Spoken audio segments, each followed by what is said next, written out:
Hello everyone, গতকালকে আমার diet ফুডের ছবি শেয়ার করার পর তোমরা অনেকে আমাকে আস্ক করেছো যে এগুলোর রেসিপি দাও। তো আজকে সেই রেসিপি নিয়ে চলে আসলাম।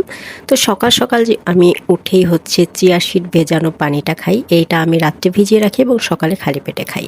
তারপর ব্রেকফাস্ট হিসেবে হচ্ছে আমি এখানে 2টো ডিম নিয়েছি সেদ্ধ করে, একটা খেজুর আর 4-5টা হচ্ছে ক্যাশনাট। সাথে আমি একটা সালাদ বানিয়েছি টমেটোর, যেখানে হচ্ছে টমেটো ছিল, তারপরে কাঁচামরিচ ছিল, লবণ ছিল। তোমরা যারা সেদ্ধ ডিম খালি খেতে পারো না তারা কিন্তু এরকম সালাদ দিয়ে খেয়ে দেখতে পারো, এটা অনেক মজা লাগে আর খুব বোরিংও লাগে না আর কি।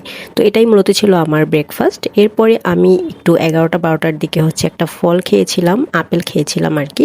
আমি একদমই ডিম রাখিনি আর কি, ডিমের পাশাপাশি আরও হেলদি কিছু ফুড রেখেছি, যদিও এটা ডিম ডায়েট ছিল, বাট আমি ডিম কম খেয়ে সাথে ফ্রুটস এবং শাকসবজিও রেখেছি।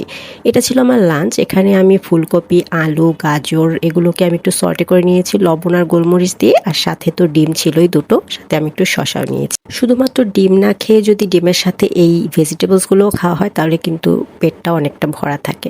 তো এটা ছিল মূলত আমার ডিনার, যেটা হচ্ছে ওটস অমলেট। মানে এখানে ওটস আছে, ডিম আছে, তারপরে টমেটো আছে, গাজর আছে, পেঁয়াজ, কাঁচামরিচ, আর আমি ধনিয়া পাতাও দিয়েছি, সাথে অল্প একটু লবণ। তো এটাকে আমি এরকমভাবে স্ক্রাম্বল করে নিয়েছি, এতে খেতে সুবিধা হয় আর কি। তো এটা খেলে কিন্তু ভালোই পেট ভরে যায়। তো এগুলোই ছিল আমার ডায়েট রেসিপি আর কি। So that's all for today. Thanks for watching. By.